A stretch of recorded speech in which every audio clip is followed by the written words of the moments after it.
Tom Terrific, TB12, Tom Brady, finally has been approved as now an owner of the Las Vegas Raiders. The first pro football player, I believe, ever, Pete. It's not ever. What's that? It's not ever. There's one or two that after they got out of the NFL got involved, but probably not somebody at this young age, John. And they didn't get paid like Tom back in the day either. But I think there's one or two that have actually been there with him.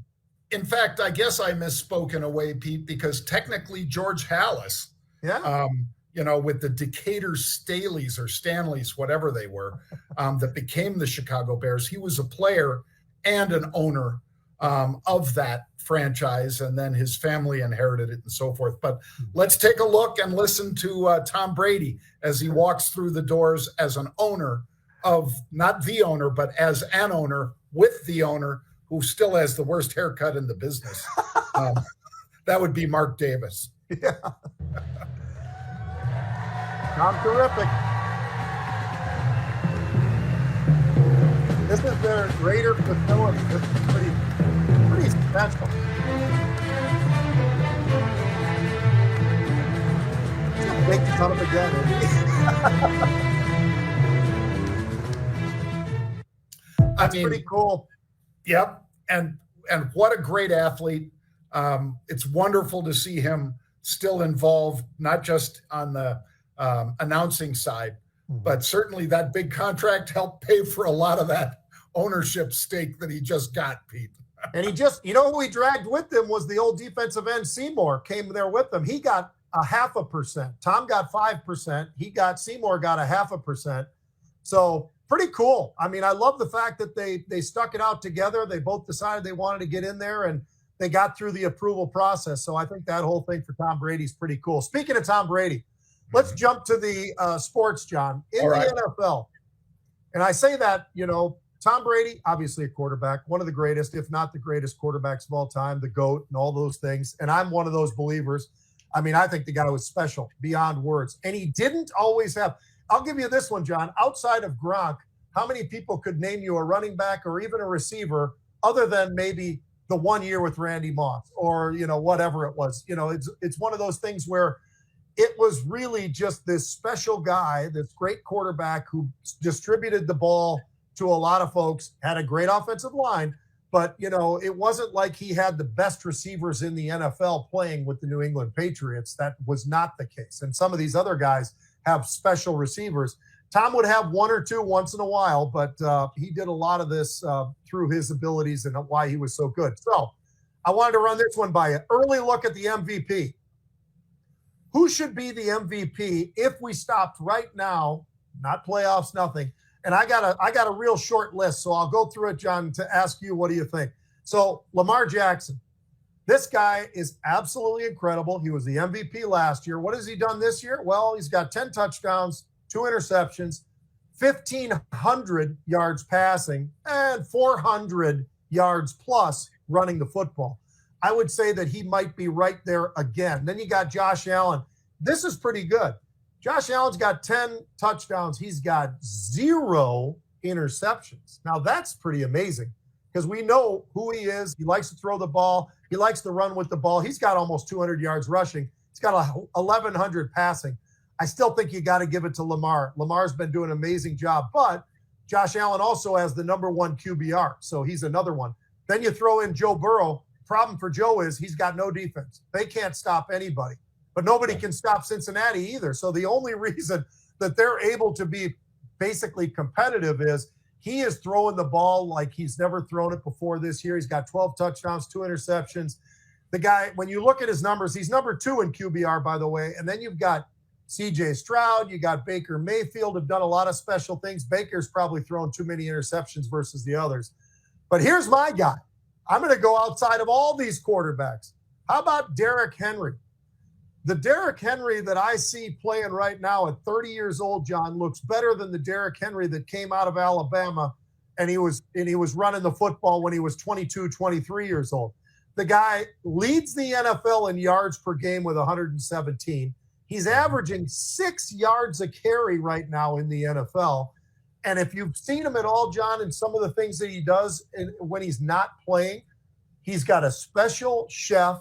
Everything is looked at very closely as far as calories and fats. This guy is 6'3" or taller and 250 pounds of basically just muscle. And he is a freak show. And he's got speed still at 30 years old. So all of this stuff about running backs can't play into their 30s, that's all a bunch of crap.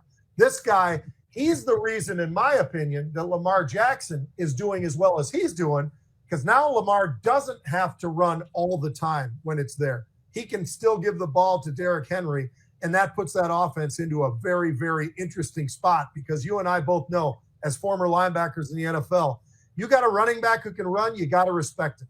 You got to stop him. You stop him first, and that actually opens up everything behind you. And that's why Lamar Jackson's got some great numbers, but I think a lot of the reason is because Derrick Henry can run the ball. Well, Pete, I'm going to tout one of our guys who, like C.J. Stroud last year, lit it up as a rookie. I'm going to say Jaden Daniels. Yeah. Because you and I were all over this guy in the draft. We both said we would take him number one over Caleb Williams and over Drake May and all these other guys. All he's done is 6 TDs, Pete, only 2 interceptions. And by the way, he's run for 4 touchdowns as well. Now, his QBR, 74, roughly 73.7, very strong QBR. For a rookie to lead a nothing team like Washington as he has is impressive as all heck. And you haven't heard him complaining about not having, great targets. We've heard other quarterbacks doing that. But now we've got Jaden Daniels, and I think this kid at 4-2 through 6 games, Pete, is certainly in the conversation, at least for me. Yeah, absolutely. Yeah, no, I love him too. The only reason I didn't say him, John, because I really do love everything he has done. And he's a guy who's a lot like Lamar Jackson. He can run, and he can do it by the run, but he's got a great arm, and he's very smart about how he throws the football. He's not throwing interceptions. That's the problem with some of these guys. And some years we've seen Josh Allen or some of these guys throw too many interceptions along with all those touchdowns. Those interceptions kill you. They really do. It gives the other offense too many opportunities, which is why oftentimes they don't get through. It's really interesting, John. Neither one of us talked about Pat Mahomes just now. Anyway, let's go to the next one. We got college football. Number 5, Georgia's playing number 1, Texas. Now, that's going to be a heck of an SEC game right there. I think that one's going to be one of the better games over the weekend. And you've got Carson Beck, the quarterback for Georgia, who's been absolutely on fire. You've got Quinn Ewers and Arch Manning, who both, it doesn't matter which one of them it is, John. That's the luxury that they've got down there right now in Texas. It doesn't matter which guy starts or which guy plays. They're both equally unbelievably good. So that's going to be something that we need to watch, but that's going to be a football game to watch. You've got Bama and Tennessee. I'll tell you, Milroe is a stud. We both know that quarterback for Alabama. He's great at running. He's great at throwing the football. By the way, how about this? He's got 23 combined touchdowns running and passing so far this year. It's amazing. That's amazing. Dylan Sampson is the running back at Tennessee, John. He's the guy who fuels that whole thing. He's got 15 touchdowns running the football and over 700 yards running the rock. Tennessee needs to do that because they got to chew up the clock and keep Alabama's offense off the field. What do you think about those 2 games? Do you agree that those are probably the best 2 of the weekend? Yeah. Oh, yeah. And by the way, any game with Texas this year is going to be a must-watch game. Yeah. When you see them, when you see that stadium going crazy, that is, it's got to be one of the most interesting stories in all of college football, Pete. How Sarkisian has turned that thing into just a powerhouse. And it's also kind of funny to see Matthew McConaughey wandering out there every once in a while and going, all right. But okay, let me throw you the game that I know you wanted to talk about. Yeah. But it's an unranked team versus a number 16 Indiana team. Indiana, Nebraska. Yeah. Because Indiana has looked amazing. And playing against Nebraska at home, Pete. Yeah. It's at Indiana, I believe. I think this is going to be a very interesting game. And Nebraska deserves the accolades that they've got for playing tough smash mouth football again with the black shirts and so forth. But Indiana's kind of special this year. And I like their chances against Nebraska, obviously. Well, they're 6-0. They were the first team that actually qualified for bowls because they were the first team to reach those 6 games and be 6-0. Others have now come over the last week or so, so obviously that's all going to change. But I'll tell you, you're right. That's going to be a heck of a game. I think the black shirts are pretty interesting to watch. They're 5-1. It's not like they're somebody that's, the redheaded stepchild or anything. And yet, this could be a heck of a game. Everything in Indiana has impressed me this year, and Illinois. Quite honestly, the quarterback for Illinois, that guy's a gunslinger too, John. So the Big Ten's a lot different than it's been in the past. I think Michigan is good, not great. I think Ohio State is pretty daggone good, but they aren't great because they make some mistakes here and there, and they're not blowing people out like they usually do. And that was part of the reason Oregon, was in the position to actually win the game. And unfortunately for Ohio State, the guys slid too late. They ran out the clock. It was all gone. But that was a heck of a game last week. That was a lot of fun. I'll tell you what, there's one other game I'll even throw out to you too, a ranked one. You got BYU. They're at home in Lavelle Edwards Field, and they're going to be playing against Oklahoma State. Now, that one should be fun. That's a Big 12 game. Oklahoma State came in this year pretty daggone happy about their team and players and everything else.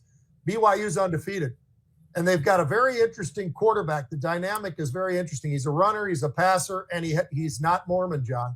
He's actually a Jewish kid.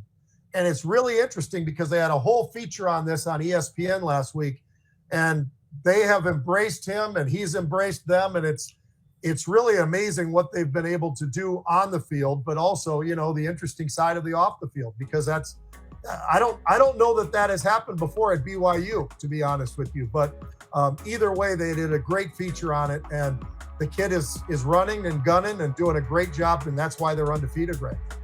Yeah, and Pete, one of the last times a non-Mormon quarterback was probably McMahon. Yeah, that's a few years ago. Yeah, it was a few years ago. It might be like 40 years ago.